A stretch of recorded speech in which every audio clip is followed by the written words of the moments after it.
Bismillahirrahmanirrahim. Elhamdülillahi Rabbil alemin. Ve salatu ve selamu ala nebiyyina Muhammedin ve ala alihi ve sahabetihi ecma'in. Ve Rabbi işrah li sadri ve yessir li emri ve ahlul ukdeten min lisani yefqahu kavli amma ba'd. Möhtərəm qardaşlarımdan bir özümə sonrası sizə Allah Taala'dan haqq təqvasına qoxmağı nəsihət edirəm və o haqq təqvası ilə o haqq təqvası ki, necə ki şəriət onu öyrədib, yəni elmlə və insanın öz elmini artırması, ona vacib olan elmi artırması onun üzərində vacibdir, fərzdir. Vacib olan elmi artırmaq, yəni o elm ki, o səndən soruşulacaq, onu öyrənmək vacibdir, fərzdir, hər bir müsəlmana vacibdir. Və bu gündə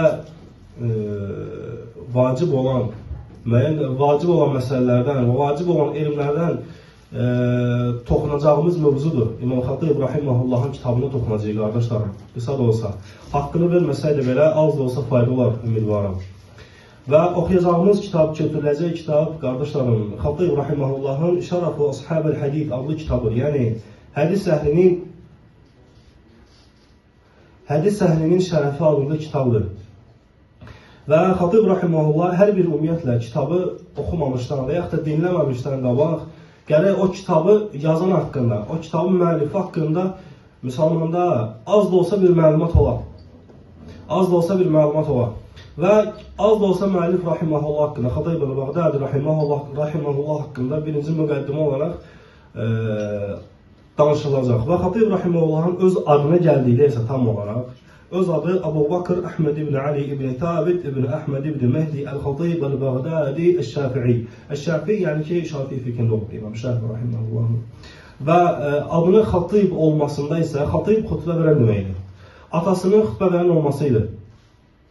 Və ümumiyyətlə insan, elm əhlinə baxsan, onların nisbət olunduğu yerlər olub. Və xüsusən Xatib Rahimahullah da ki, öz atasının sənətinə, yəni öz atasının peşəsinə nisbət olunurdu. Və atası Xatib olduğuna görə, xütbə verən olduğuna görə də özünə künyanı, öz ləqəbi daha doğrusu, o ləqəbi götürmüşdü özünə. Və Şeyx Rahimahullah Hicrətin 392-ci ilində dünyaya gəlib. Hicrətin 392-ci ilində dünyaya gəlib, Xatib Rahimahullah. Və vəfatı isə Hicrətin 5-ci əsrində, olub. Xatib Rahimahullahın vəfatı. Və elm əhlinin ailəsinə göz açıb dünyaya. Və alimlərin bəzi elm əhlinə baxsan, görərsən ki, onların öz valideynləri elm əhli idi. Və öz övladlarına təsir göstərdi. İnsanın özünün elmlə məşğul olması, elmi sevməsi və elmə vaxt ayırması səbəbdir övladlarının elmi sevməsinin səbəbdir. Necə günahlar elədir? Siqaret çəkən olur, siqaret çəkən olur.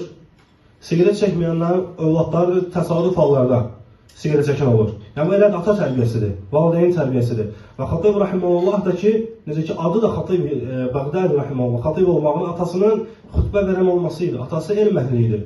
Və bu da səbəb oldu ki, o xutbə verəni, o elm əhlinin alim olaraq mühəddis bir oğlu dünyaya gəldi.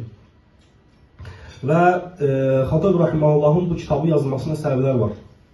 Və səbəblər soruşulurda Xatib Rahimahullah buyurur, bidət əhlinə rədd olaraq. Kitab bidət əhlinə rəddiyə olaraq yazılıb. Necə ki, diqqət yetirsəniz, kitabın adına Şərəf-ü Əhl-i Hədid, yəni hədis əhlinin şərəfi, yəni sünnə əhlinin şərəfi. Hədis əhli, yəni Peyğəmbər sallallahu əleyhi və səlləmin hədislərini zəiflərdən, batillərdən, uydurmalardan seçən deməkdir. Və ümumiyyətlə, qardaşlarım, bidət əhlinə rədd olan məsələlər hamısı sələfin mənhəcidir və çox faydalıdır. Çünki bidət əhli sünnəni danışmaqda qəzəblənmir, bəzi bidət əhli. O zamana qədər ki, bidət əhlinə rədd verilsin. Çünki ola bilər elmi olmayan, bidət əhlinə rədd verilmədikcə bilməsin bidət əhlinin bidətini. Çünki elə bidətlər var ki, gizlindir, zahirən görünmür. Amma elə bidətlər var, zahirən görünür. Amma elə bidətlər var ki, zahirən görünmür. Məsələn, kimsə desə ki, başımızı gözümüzü yaraq, Əhl-i Beyt bizdən razı olsun və sarıbına, biləcəksən ki, rafizidir. Məsələn, kimsə desə ki, ölkəni fəth eləyək, Bakı mənimdir, Sumqayıt sənindir, buruqların yarısı bizim yarısı, bir də xavaricdir, hakimiyyət istəyir. Biri desə ki, fırlanaq, göydən götürək, Allah falan qəst edir. və yerdəkiləri paylayır, biləcəksən ki, fırlanan sufilərdən və s. Amma elə firqələr var ki, zahirən görünmür, məsələn, hizbilər. Zahirən sən deyəcəklər. Onların fitnəsi görünmür. Onların fitnəsi nədir? Onların fitnəsi batil əhlinə qarşı susmaqlardır. Amma halbuki etiqad edirlər ki, onlar da batil əhlidir. Onlara qarşı susması. Görən zahirən görünmür, çünki sənin kimidir. Allah bilər sənin rəhbərini də müsəlman görsün. Allah bilər hətta rəhbərin ordusuna belə dua etsin. Necə sələflər eləyərlər. Zahirən görünmür. Ona görə bidət əhlinə rədd həmişə fayda olur.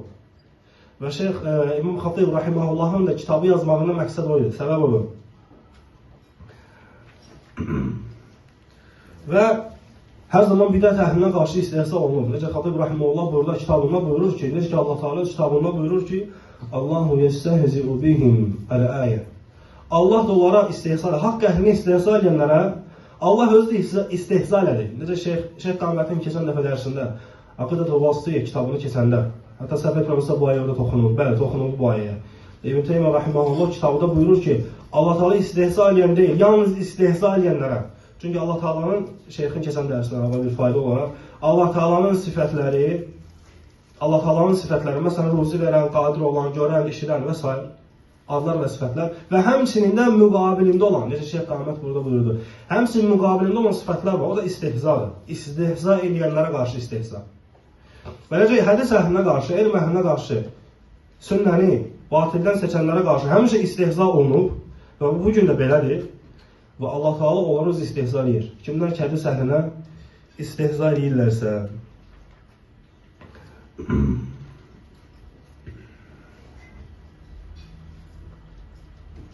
Və həmçinin də Şeyx burada bəzi sələflərdən sünnəyə yapışmağın, yəni sünnədə möhkəm tutmağın vacib olması haqqında bəzi sələfdən rəvayətləri zikr edir və buyurur ki, İmam Əvzə'i Rahiməhullah buyurur ki, sənin üzərində vacib olan əsər əhli, hədis əhlinə həmçində əhlül ətər deyilir. Ətər, yəni hədislərin özü qəsd olunur. Əsər əhlinin, yəni hədis əhlinin onlara tabi olmaq üzərində vacib olur. Yəni elm əhlinə, alimlərə tabi olmaqdır. Və həmçində rəyləri tərk eləmək, yəni batil rəyləri. Və Şeyx burada buyurur ki, وَإِيَّاكَ وَرَاءَ الرِّجَالِ وَرَأْيَ الرِّجَالِ hansı ki, rəy əhlidir.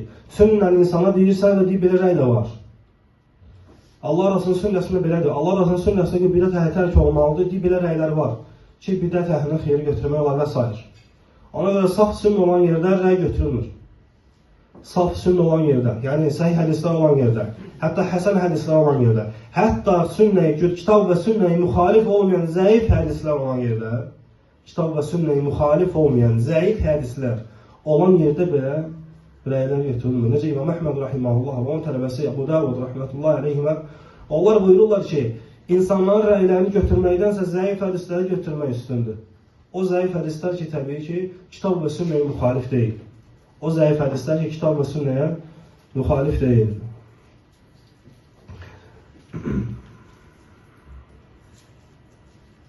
Və həmçində Peyğəmbər sallallahu əleyhi və səlləm hədis rivayət edir Xatib Rahiməhullah. Allah Resulü buyurur ki, La yəzəli unəsun, insanlar yəni, min ümməti mənsurin, ümmətimdən kömək olunmuş, yəni xeyirlə, haqla kömək olunmuş insanlar davamiyyətli olacaqlar, davam olacaqlar, varid olacaqlar. Yəni az olsalar da təbii ki, Şeyx Peyğəmbər s.ə.v buyurur ki, La yadurruhum mən xədələhum, həttə təqumə səə. Onlara kim zərər vermək istəsə, onları kim istəsə ki, o əhli, xeyr əhlini insanlar tərk eləsin, onlara zərər vura bilməyəcəklər. Kimlər ki, batil əhli. Çünki hərdən görürsən, qardaşların bəziləri çaşırlar. Və yaxud deyirlər, filan kəslərin çox olmasına görə. Və yaxud da, məsələn, filan bidət firqələri əli çox yerə çatır və s. Bu şeyləri qardaşların bəzilərini şübhə olaraq doğulur. Və diqqət etir, Peyğəmbər s.ə.v buyurur ki, kömək olunan firqə hər zaman olacaq. Və Allah Rasulü demədir ki, onlar çox olacaqlar. Dedi ki, olacaq o nəs. Və insanlar olacaqlar. Haqq üzərində, haqla kömək olmuş, yəni haqqa tabi olan insanlar daim olacaqlar. Amma diqqət edirsən, hədisin özündə Peyğəmbər s.ə.v demir ki, onlar çox olacaqlar. Yəni birdən az da olsa olacaqlar. Və onlara tən etmək istəyən, istehza etmək istəyən, onların dəvətini parçalamaq istəyənlərsə nə eləsələr ona müvəffəq olmayacaqlar. Və həmçinin də hədis əhlinə, yəni elm əhlinə onlar Allahın bir hizbidir.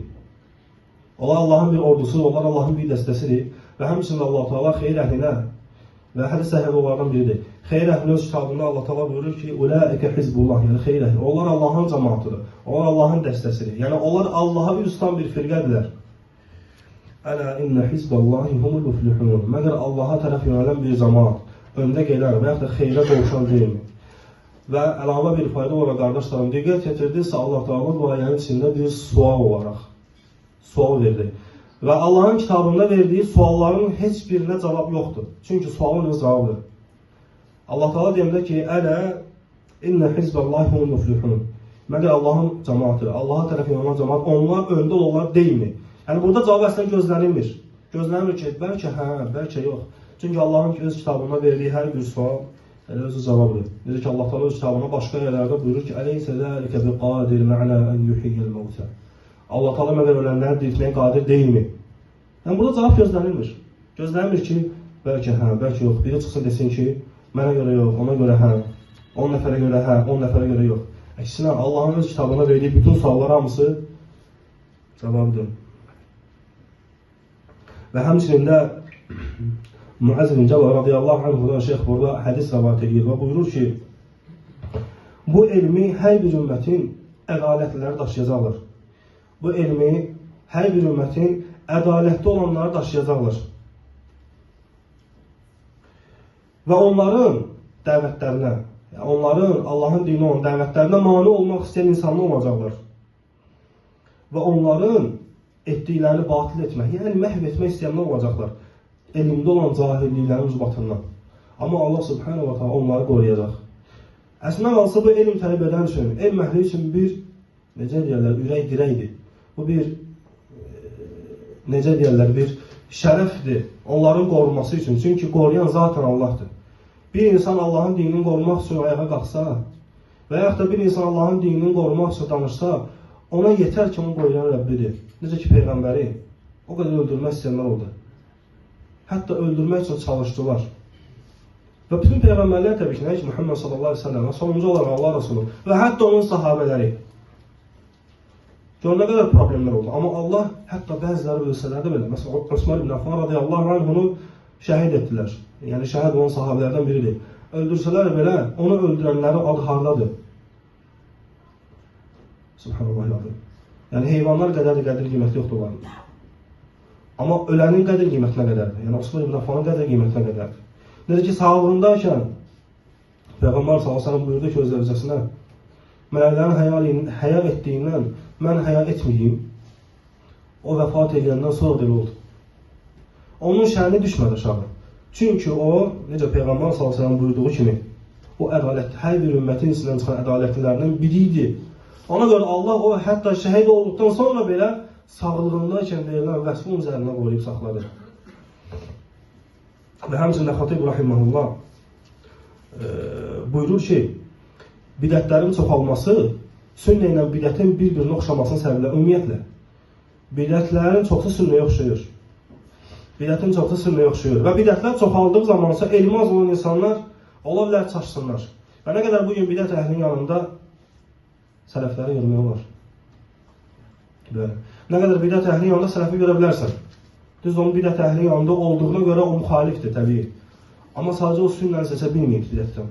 Və Şeyx Rahiməhullah buyurur ki, əgər o hədis əhli, yəni o elm əhli olmasaydı, onlar Muhammed sallallahu aleyhi ve sellemin sünnəsini qorumasaydılar əgər, hətta Şeyx burada buyurur ki, nə mü'təzillər, nə rafizlər, nə cəhmilər, nə batıl rəy əhli, nə də ki, murcalar və yaxud onlara bənzəyənlər, onların varlığı ilə sünnə qarşılardı. Əgər bu elmi qoruyanlar olmasaydılar. Çünki insanlar elmə iki cür halda nisbət olunurlar. Ya elmi tələb edib, elmin içindən sünnə bilənlər, ya da elmin əhlindən soruşub, əmr edənlər. Sadəcə olaraq bidətlə sünnə bir-birinə oxşadığına görə hərdən xeyir əhli bidət əhlindən soruşur. Hərdən xeyir əhli bidət əhlindən soruşur. Ona görə lazım olur rədd vermək. Ona görə lazım olur ki, rədd verəsən ki, insanlar mü'təzili ilə və yaxud da murciyə ilə və yaxud da başqa bir bidət firqəsi ilə sünnəni seçə bilsin və ayıra bilsin. Və şeyx burada buyurur ki, hətta insanlar dünyasını dəyişsələr də belə, insanlar dünyasını, yəni alimlər, elm əhli, dünyasını dəyişsələr də belə, hətta onların qədir qiyməti onlar vəfat etdikdən sonra da qorunur. Və burada buyurur ki, İmam Əhməd Rahiməhullahın oğlundan, üzr istəyirəm, Abu Davud Rahiməhullahın oğlu Abu Bakrdan rəvayət olunur ki, bir nəfər bizə öz yuxusunu danışdı. Dedi ki, gördüm ki, məscidin içindəyəm, iki cəmaat var. İmam Əhmədin cəmaatı halqa yəni. İmam Əhməd bir halqada elm halqasına dərs keçir və başqa bir halqada isə bir bidətçi var idi, o da dərs keçirdi. Və gördüm ki, Peyğəmbər sallallahu aleyhi ve sellem o batil əhlindən olan, yəni bidətçinin elm halqasına baxaraq deyir ki, فَاِنْ يَكْفُرْ بِهَا هَؤُلَى Əgər bunlar küfr etsələr və İmam Əhməd Rahiməhullahın halqasına tərəf üzünü çevirib Peyğəmbər sallallahu aleyhi ve sellem dedi ki, yəni yuxuda, Peyğəmbər sallallahu aleyhi ve sellem üzünü çevirib dedi ki, فَقَدْ وَكَّلْنَا بِهَا قَوْمًا لَيْسُوا بِهَا بِكَافِرِينَ Artıq biz küfr etməyənlərə, küfr etməyən bir qövmə, artıq biz onlara vəkalət verdik bu dinə, bu elmə görə. Və İmam Əhməd Rahiməhullahın da halqasına tərəf Peyğəmbər s.ə.v üzünü çevirib bunlar deyərdi. Subhanallah, İmam Əhməd dünyasını dəyişib. Peyğəmbər s.ə.v hətta xeyr əhlinin yuxularında da belə İmam Əhməd Allah Rasulullah edib. Subhanallah, ona görə də kim Allahın dinində qalxarsa, kim Allahın dininin nurunu yaymaq üçün can atarsa, kömək edərsə Allahın dininə, hətta insanların yuxusunda da belə qorunar. Necə ki, qorunur və qorunacaqlar. Və həmçinin də insanın Rəbbinə qarşı olan ümidi lazımdır. Allahın dininə dəvət edən, Allahın dininə dəvət edən gəlir Rəbbinə ümidli olsun. Yəni Rəbbinə qarşı, Rəbbinin gücünə, qüvvətinə qarşı ümidi olsun. Necə ki, şeyx burada buyurur ki, hərdən insanların Allahın dininə olan dəvəti, yəni bidət əhlinə qarşı mübarizə aparmağı tərk eləməyinin səbəblərindən olur. Və onlar bu ayəni yaddan çıxardırlar. Allah kitabında buyurur ki, وَهُوَ عَلَى كُلِّ شَيْءٍ قَدِيرٌ Balaca bir ayə. Allah buyurur ki, həqiqətən də o, yəni Allah hər şeyə qadirdir. Yəni Allahın dinini, nurunu yandırmaq istəyən, yəni Allahın dinini tanımaq, dəvət etmək istəyən, ona kömək etməyə Allah qadirdir. Və hərdən nə qədər Allahın dininə dəvət edənlərin geriyə durmağının səbəbidir bu, Rəblərini layiqincə, yəni Allahın öyrətdiyi kimi tanımamaları. Və bu kitabın ilk öncəsidir, qardaşlarım. Bu müqəddimə idi və Xatib Rahiməhullah haqqında qısa bir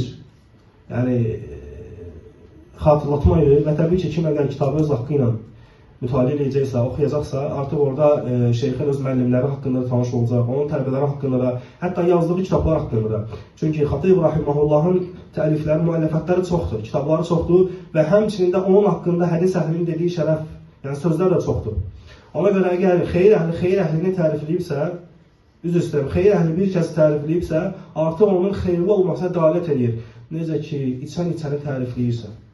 Həmişə belə olur. Zərər əhlini tərifləyib. Xeyir əhli xeyir əhlini tərifləyib. Və necə ki, əksi də həmçinin. Necə ki, xeyir əhli zərər əhlini pisləyib və zərər əhli də həmişə xeyir əhlini pisləyib. Ona görə də ki, məgər kitabı öz haqqı ilə mütaliə edəcəksə, lap çox faydalanacaq və tövsiyə olmana budur. Və bugün bu qədər qarışlar. Bu qısa bir müqəddimə idi və sadəcə olaraq hər bir də kitab silsiləli şəkildə keçirdiyinə görə dərsdən qabaq sorğu-sual olunacaq. Yəni, bacarın qardaşlar, yəni dərslərə heç olmasa və ya yazmazsınız da, yəni izləyin. Çünki azdır, bugün biraz çox oldu, 18 dəqiqə. Amma dərslər 10-15 dəqiqə arası olacaq və dinləyin. Və bunu çəkən qardaşlar rəziyyət çəkirlər, qoyurlar. Yəni, o sizin üçündür. Yəni, bir müsəlmana mütafiqin olmaq yaraşmaz. Yəni, necə ki, sənin haqqıdır ki, səni öyrətsinlər və öyrətlərin haqqıdır ki, sən onun dediklərinin əziyyətinə qiymət verəsən. Necə ki, evlərində təkcə sənin yaxşı olmanın kifayət deyil ki, sən yaxşı qadın axtarırsan. Və həmçində yaxşı qadına yaxşı kişi axtarır. Ona görə ədalətli olmaq lazımdır. Yəni, indi yazılan yoxdur, belə şeylər olmur. Amma heç olmasa bu qoyulan dərslər dinlənilsin. Həftədə bir dəfə dərsdir. Heç olmasa bir dəfə dinlənilsə, ümidvaram ki, az da olsa faydası olar. Ənzun Allah bilir və subhanəkəllahumma və bihamdik əşhədu ən la ilahə illə ənt. Estağfiruka Allahumma və etûbü ileyk.